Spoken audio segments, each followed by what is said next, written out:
On behalf of both Cindy and myself, hosts here at Let Me Interrupt, we would like to extend a sensitivity warning to the episode you're about to listen to.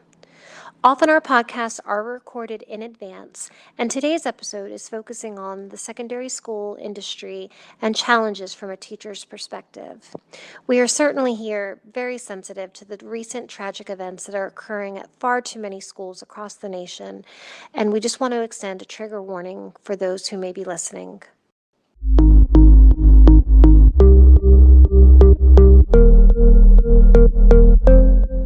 On to another episode of Let Me Interrupt. We are so excited to kick off spring soon. I'm almost done with all the cold days, so really happy to have you all join us back this weekend. And today, as always, we have an awesome guest, and I'm going to hand it over to Melissa to do our introduction.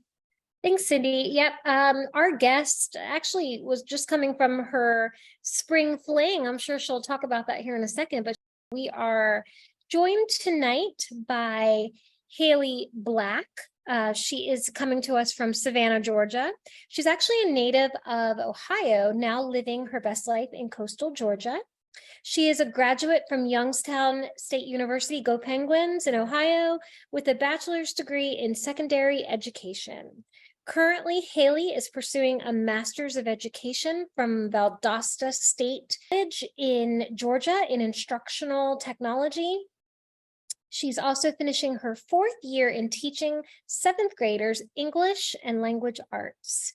Hailey is the chair of the English department at her middle school, and she is the dog mom to Sweet Pepper and newly engaged fiance to her wonderful fiance, Michael. So Hailey Black, welcome to the podcast. Thank you so much for having me on. I've had such a chaotic day, but this is a super fun way to end a Friday night.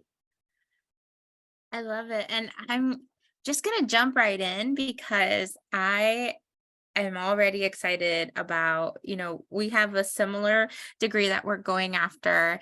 And I think for me, it took me a while to realize it, but I want to hear from you, how did you end up in the path of education? Tell us a little bit about yourself and what kind of inspired you to be in the field of education.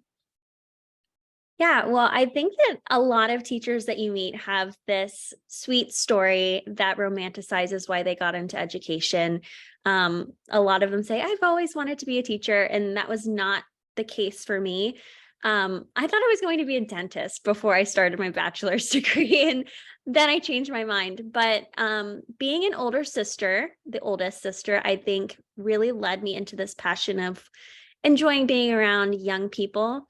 And I loved English classes, and I thought I would be good at this. So I went to school, became a teacher for secondary ed students. I fell into middle school, and I've been teaching 7th grade ever since I started, which is such a fun age. 12 and 13-year-olds. They're on the cusp of feeling like they are big kids, but they are definitely still little babies in our classrooms. And my pursuit of the master's degree, I just started that last fall. So this is only my spring semester, my 2nd semester in, and I'm really enjoying it. It's a different dabble in a different type of topic for me. It's not an English degree, it's an instructional technology degree.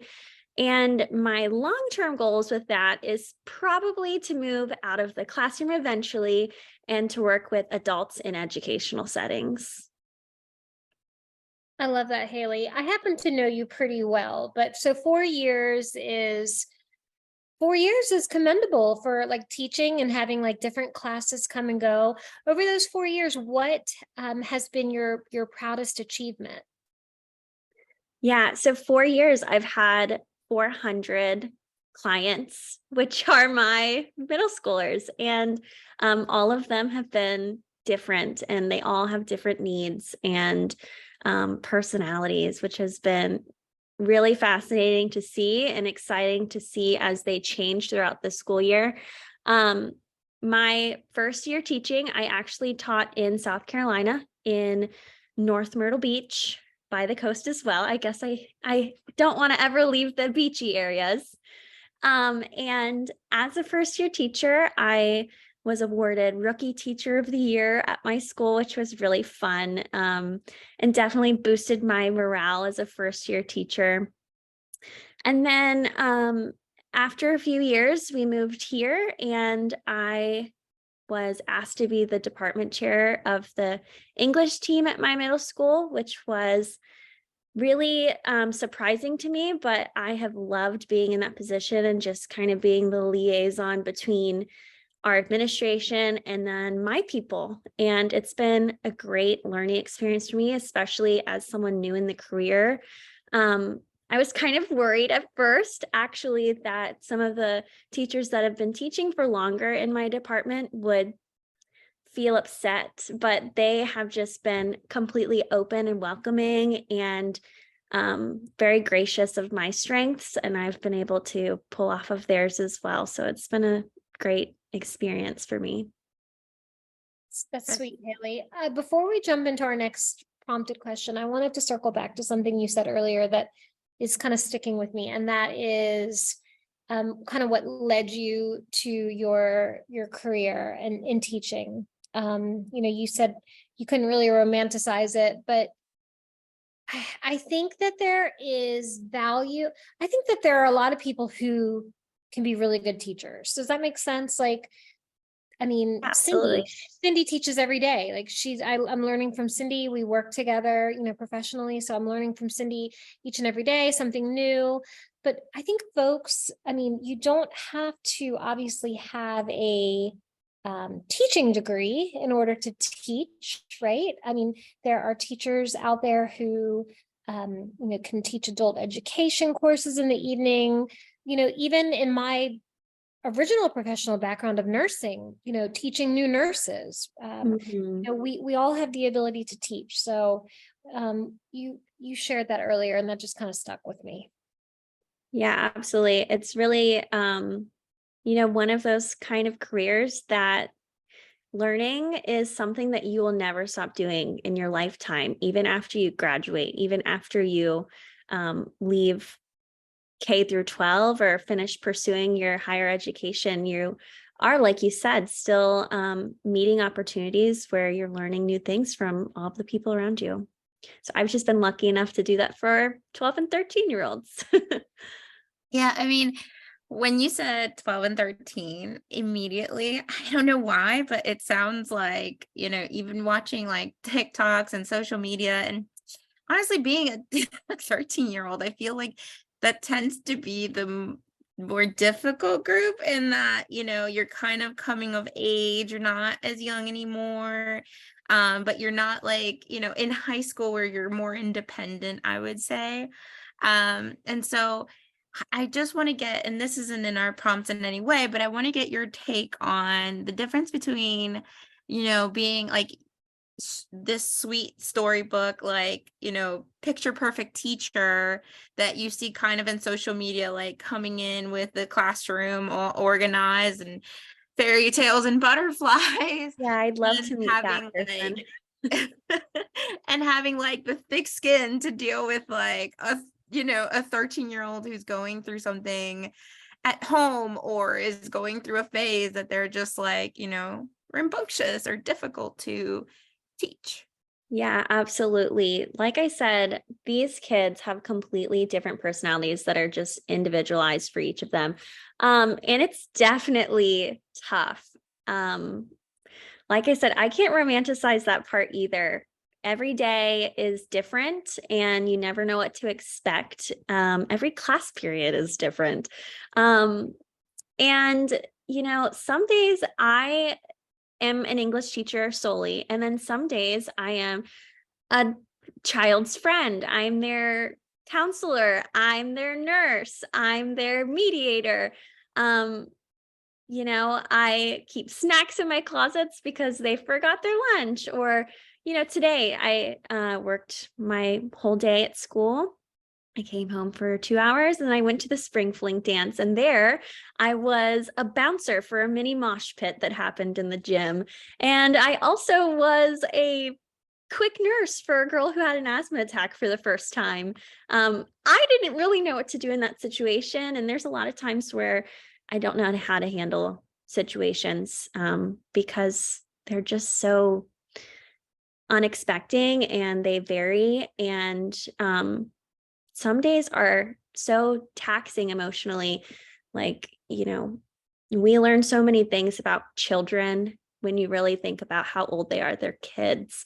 And some of the things that they've experienced and gone through can be extremely heartbreaking. And you know that, and you see them throughout the rest of the year just pushing through, and you have to keep that in the back of your mind. And it's really hard. But also it just makes you have a little bit more grace with that child and understand that you might not actually know some of the other things that are going on, or what happened last night, why a kid's tired that day. So yeah, every day is different, and some days are harder than others. I don't know where you were when I was in school, but I'm telling you, I could have used an English teacher like you, Hailey. Yeah, what's so funny about English as a content, teaching it, is we get to read a lot of their essays, and they love opening up to their English teacher. So I am always the one at the beginning of the year when we do our personal narratives and they get to write a story about their life. Every year, without a doubt, it always ends up with me having to talk with a counselor because of a concern. And it's really sad, but I'm also glad to be in a position where they feel comfortable and I can build relationships with them in that sense. But, if you were a math teacher, they wouldn't tell you that story. That's so true. All right. So shifting gears a little, before we segue into like the next chunk of this, do you find that, do you feel like you look at your group of students, even this year or over the last few years, and you're like, wow, I was not like this when I was 12 or 13. Like, how different are kids today than they were back when you were growing up? This is something that I think about constantly. So even between my first year teaching, I don't know whether it was because I was still like, everything's butterflies and rainbows and I am going to change the world, I felt like those kids were different. And then we had the pandemic, and the kids that I got back were completely different, unrecognizably different. Socially, they were incredibly behind. They just don't know how to communicate with each other, with adults. A lot of it's in their tone. A lot of them are more insecure, defiant. Some of them are just a little bit less mature for their age socially.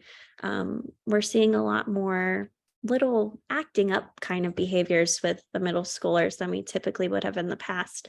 And also, I think a lot of this plays into social media too.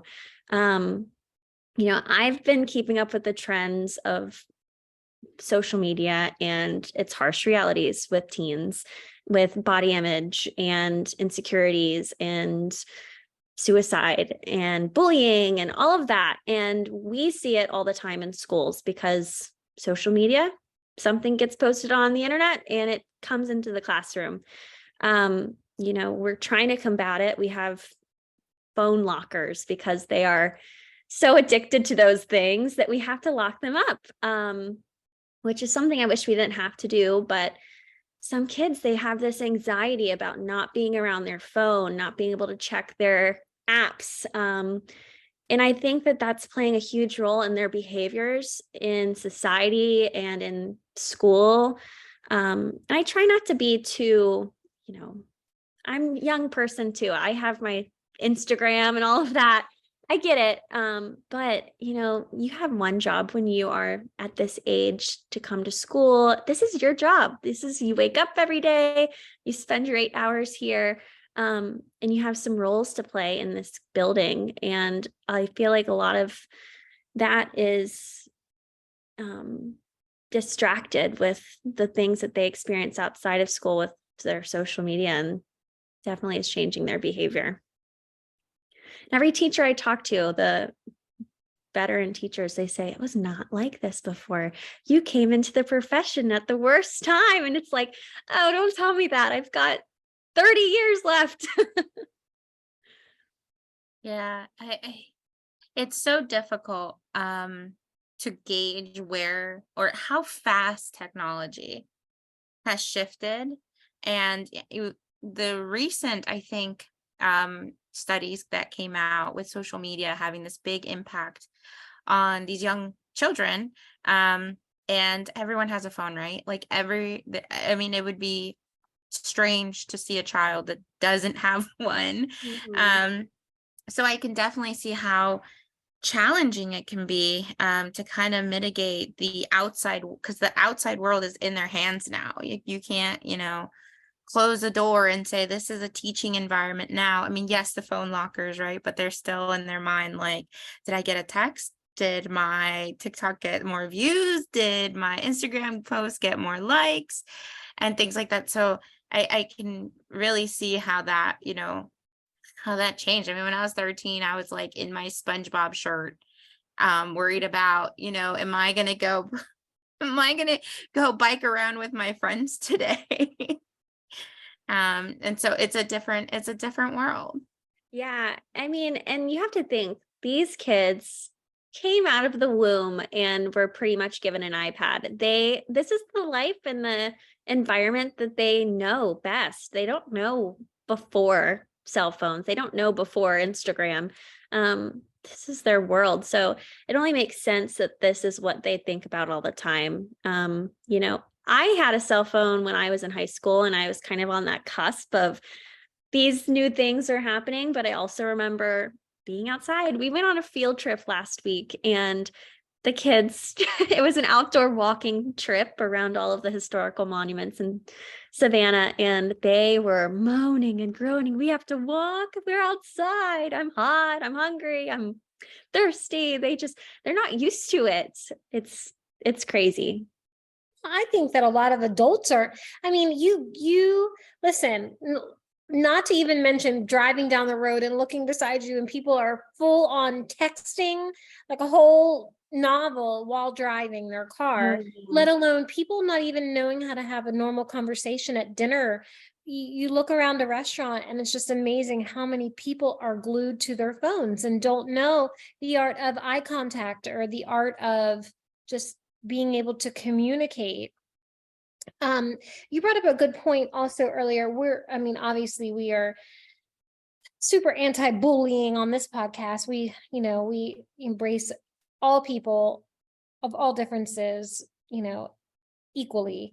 But I wanted to touch on kind of like what you've noticed around that, those kind of key things that are happening in school. I know it's a sensitive topic, but just kind of want to get a modern days teacher's take on some of the things we are seeing, such as bullying, such as, Violence in schools. Yeah, violence in the school and equality and diversity and all of that. Yeah. So, it's crazy that there are opinions that aren't positive ones on topics like that you would think that the consensus that people would feel would be empathy and kindness, but we have to fight that even with adults and lawmakers, and it's really sad because then it confuses the children growing up. Like, well, why do I have to feel empathetic for this group of people? I think this is weird, or I think this is wrong because my parents say it is.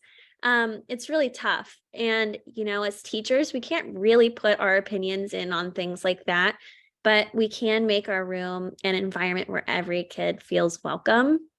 So, I do see bullying happen sometimes. Middle schoolers can get pretty mean. We have a uniform policy at school, so that kind of helps a little bit with some of the superficial kind of bullying, like what kind of clothes you wear, what kind of shoes you wear.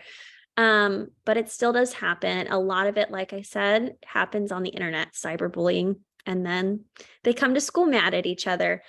But some of it can be more serious. Last week we were on a lockdown because somebody threatened someone else with violence with guns. So we were on a level 1 lockdown for that, just to make sure that everyone was still in the building and safe. It ended up not being real, I guess, but those kind of things we always take super seriously. I remember in college, we had an actual lockdown, like a for real lockdown. There was someone on campus with a gun showing it off, trying to be violent. It was the most terrifying moment of my entire life, even though I wasn't harmed and even though no shots were fired. Being in that environment, I cannot imagine what it would feel like if I were in a school where it's supposed to be safe.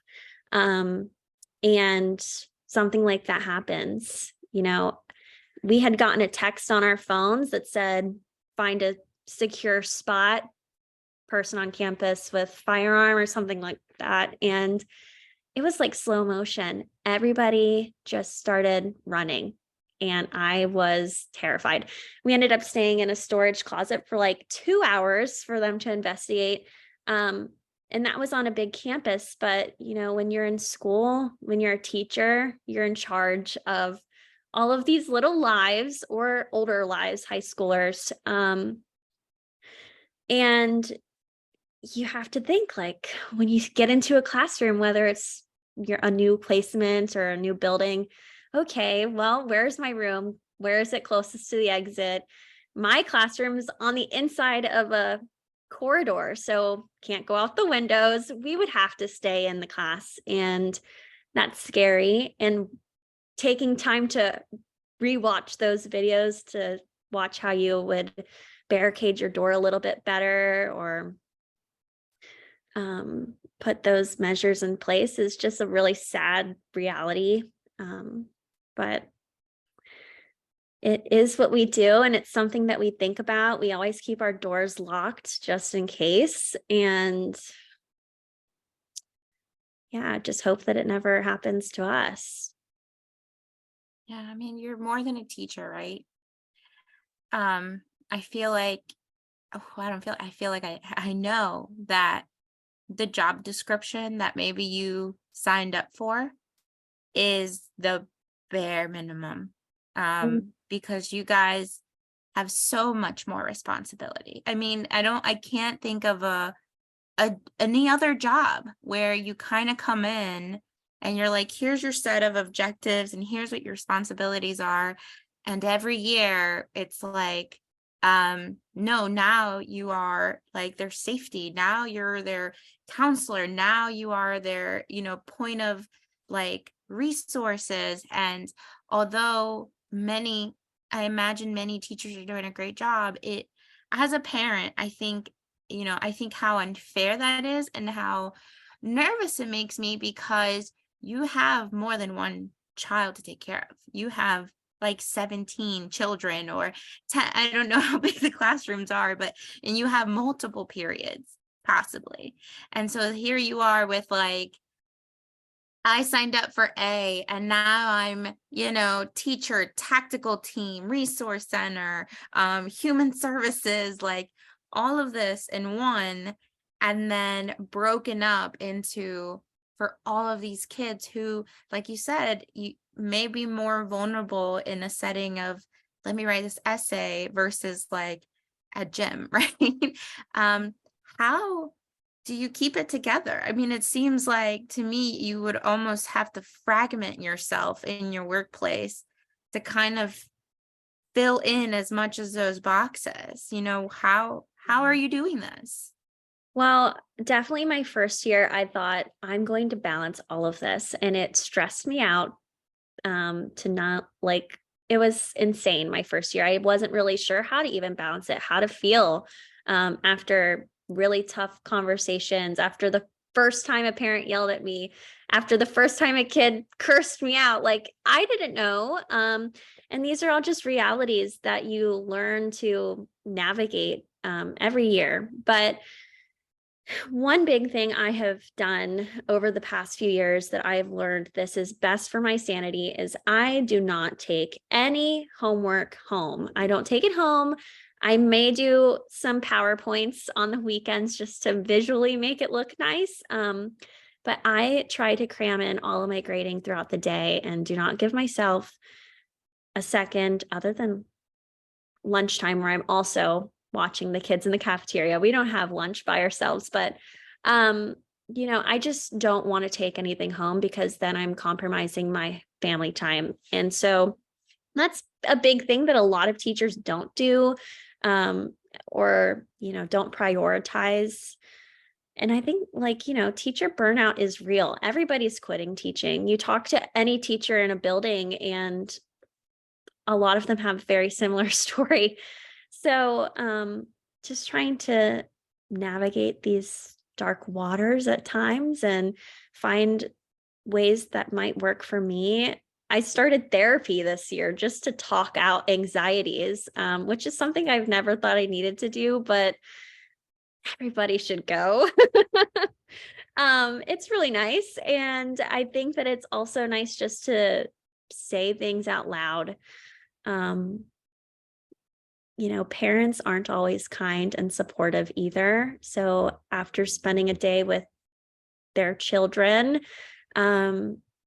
you would hope that they would be that way, but a lot of times they're not. And just learning to deal with the human experience and give people some grace too, but also just don't take it personal. You have to really have some thick skin, like you said, to do this job, or else you won't be able to do this job. I love how you share that you don't take work home unless there's like some type of extenuating circumstance that has you doing such. But we've had a lot of guests on over the past few months since we started this podcast, and I feel like the central theme is you have to take care of yourself and be the best version of yourself outside of the hat you wear at work. So outside of the extraordinary instructional designer that Cindy is, or outside of my role, or outside of what you do. So what can you say as far as things that you do to pour back into yourself as far as self-care, and how do you relax? Yeah, I think that, what you just said made me think of something that I thought all the time when I was getting my degree. I am going to be a teacher. I am going to be known as a teacher. And that is so not what I want to be known for right now. I don't want someone to say, oh, this Hailey, she's a teacher. No, I'm other things. I am a teacher during the day, but that's not who I am. That's what I do like throughout the week sometimes. 40 hours a week and plus. But, after I leave, I like to decompress. I love to walk my dog. I love to cook. I like to read, obviously, because I'm an English teacher. But, it's just really nice to take time to yourself, or else you'll just go into it the next day or the next week, dreading it. And I don't ever want to feel that way with kids because it's unfair to them. They come to school and they need that happy, positive adult there. So if you don't pour into yourself, like you said, it'll affect your workplace and your attitude towards work. So those are my ways to pour into myself.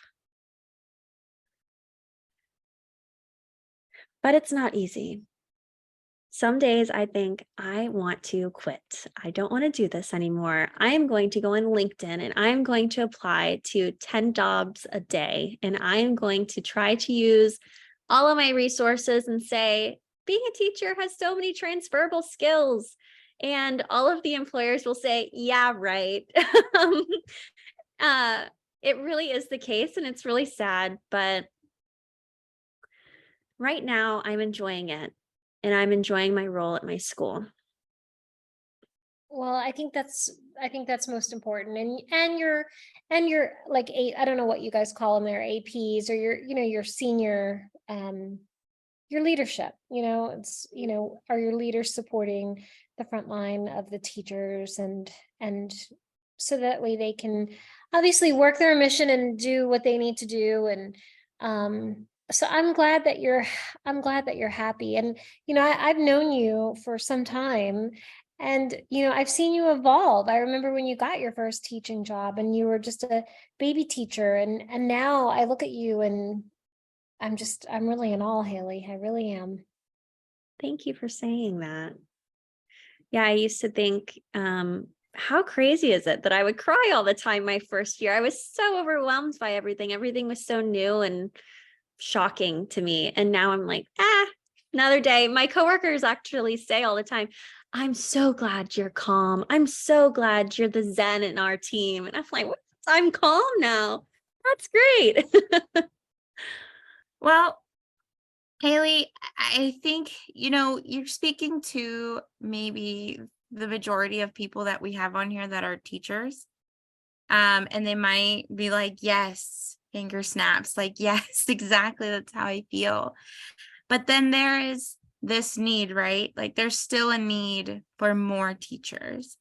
And what would you say, to anyone interested or possibly even not interested, but has that skill set, how can they come on and what is the best way for them to come on and support these kids or support schools, even if it's not being a teacher, but what can people do to make your job easier?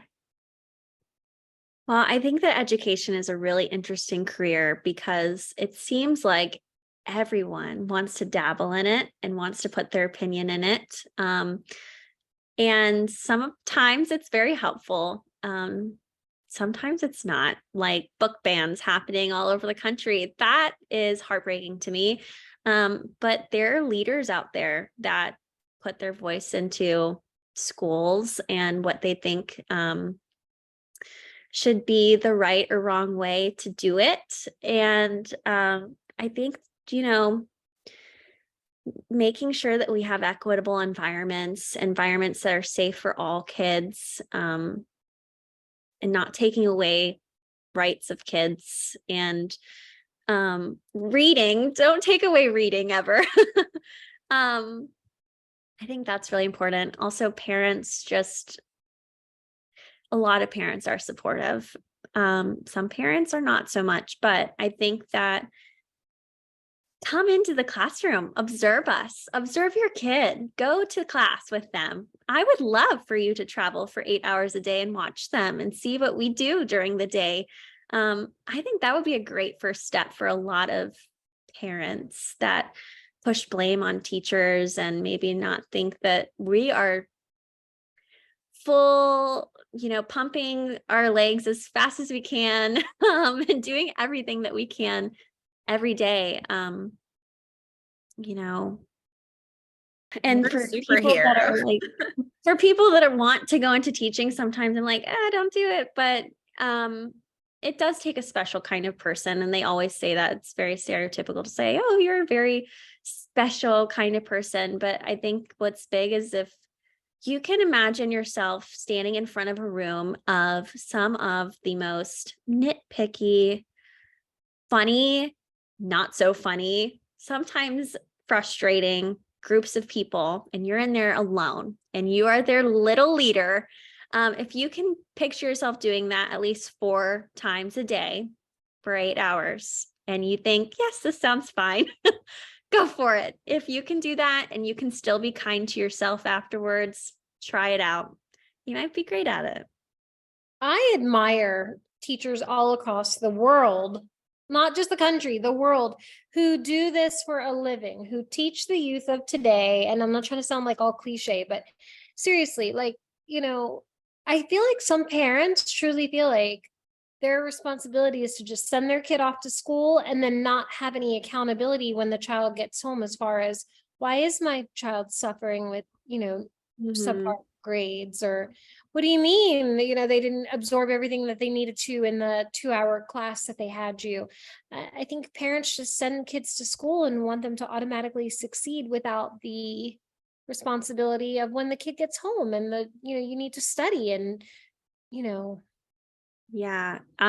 This was a huge issue during the pandemic, like the peaks of it. When we had virtual learning, parents felt like we were just completely responsible for the progress that they were supposed to be making at home. And of course, we are responsible for the things that we push out to them and trying to differentiate their learning. But a lot of it, we can bring the horse to the water, but we can't make them drink. And that is a little saying that I have always thought about while teaching, because sometimes you have kids that just won't do, and parents don't force them either. They don't encourage them. And there's only so much encouraging that we can do on our end. It's really disheartening. They repeat grades often for that. But it does happen. So kind of curious, is seventh grade where it's at for you for the duration of your, or can you see yourself going into maybe a high school setting, or maybe even down to elementary? So I actually taught at an after school program during college with elementary students, and I thought they were so sweet, and they're super sweet. I don't think I could ever imagine being with them all day, but they are very cute and sweet, and I enjoyed them when I was in my bachelor's program. My degree was secondary. So at first it was 7 through 12. And then once I moved to South Carolina, they granted me 6 through 12 as well. So then I moved with that credential to Georgia. So I had that extra little grade band. So now I'm credentialed for middle and high school. And I have always wanted to be in high school. I've always wanted to be a high school English teacher. Just think that you could teach more of the content that I would enjoy, literature, classics, things like that. But I do enjoy seventh grade. Everybody says, oh my gosh, seventh grade is the hardest. It's the worst. It is hard. And actually next year, they're moving me up to the 8th grade. So I'm going to double up with these kids that I have this year and teach them again. Some of them, I'm going to have them for 8th grade, and I'm going to be able to teach our accelerated comp lit class, which is a high school credited class, which I'm excited about. So I'm still going to be in the middle school, but I'm going to see some of my kids again in a new light after the summer. They always change, especially 7th to 8th. And I've already told a couple classes, and they've seemed very excited. Some of them are like, oh no. But for the most part, they're super excited. And one of my coworkers actually told me today that they were talking about it in her class. I hope I have Miss Black next year. So that's exciting. So next year I'll be an 8th grade teacher. Well, if I could go back to 8th grade, relive those days. As I'm so happy we had this conversation. I think, for the most part, there's an idea of that most people have of teachers. And sometimes we don't think about them as people, right? Like sometimes they're just part of the education system, part of that homework, part of that, it's just very functional thinking. But we close out usually with some gems. And so I want to ask you, what are some key takeaways or gems that you've collected through your career that you wouldn't mind sharing with us and our listeners? And it doesn't have to be anything grand or big, but really something, that changed you over time, or any really key things that you learned in your career. Yeah, well, I think that the biggest one is that every single year I get the opportunity, I guess not next year since I'll be doubling up, but I get the opportunity of meeting 100 new human beings and learning all about them and seeing how they evolve. And that's just really fascinating, and also something that not many people can say. In most careers, you have the same kind of clients again and again. But we get new ones every year, 100 new ones sometimes. So that's one gem. And, working with good people really makes the career feel better and makes you enjoy work more. So I think that when you have some great coworkers around that are supportive and can see, you may maybe not see the success that you're bringing in, but they do, and they can point it out to you. That's always valuable as well. I Also, have just being optimistic. Being optimistic is key. You have to be optimistic. I have to ask Hailey, if you don't mind sharing, if you just want to look over your 4-year career, what's the coolest teacher gift you've been given? Oh my gosh. So middle school is a fun age because they still love to give you gifts. And sometimes they even love to give you handmade ones. So Christmas, like holiday seasons, they always bring all these little gifts to school and it's very sweet. A lot of mugs, which is so stereotypical. A lot of mugs. We actually had to clean out our cabinet and get rid of many mugs. So sorry to my past students. Your mug might have been in there and it might be at Goodwill now. But I had received a really neat comic book strip from a student that he drew by himself. I just thought that was so cool. And I was one of the characters in it. It's just that was handmade. And I know that it took him a really long time. And I just thought, how sweet that you put me in this comic. To me, I feel if I were in your shoes, to me, I think I would have a period of significant reflection to say, like, even down the road, there's going to be an instance where, and if it hasn't already happened to you, it's going to happen to you, where a student will come back to you years from now and say, you changed the way I viewed, I don't know, The Great Gatsby or something. I mean, I don't know, your students aren't reading The Great Gatsby. I think, my son in high school is reading it, but you changed my view on Blank. books. Yeah, you made me go and get a library card. I mean, to me, those are just, I think those things would stay with me for quite a long time. Mm-hmm. It's always really sweet with our middle schoolers. They, especially the little girls, they look up to me. I'm a young teacher. I'm the young, fun teacher still. Hopefully I could keep this up for a few years. But I have kids that are like, Miss Black is so cool. And that's always so fun to hear. And yeah. And also like I hope kids sometimes think, I'm glad she stuck up for me, or I'm glad she said that, or sometimes kids can be mean. And I am the first teacher to say, I got my whole outfit from Goodwill this past weekend, or, saying things like that, or like a kid farts in class. I'm like, oh, I'm sorry. Excuse me, guys. Blame it on me. I'll take the blame. It is okay. I would hate to see a kid go down for something like that. And at this point in my life, every year I get better and better at feeling embarrassed about things like that. I love said that. it earlier, but you're a superhero. Like you're a superhero. Yep. What a way to spend a Friday night. I really appreciate it, Hailey. Thank you so much for joining us I know we had just approached you a short while ago and you were super willing to join us here. And I know that someone's going to listen to this and just want to go and thank their own child's teacher, or if they're, married to a teacher, they're going to have a better appreciation for what their spouse does in the classroom. So super appreciative of you and your talents and your ability, and really excited to see where your master's takes you. And anything else fun on the horizon? You got any cool summer trips planned? Or I know you said you're engaged. Anything you want to share with our listeners?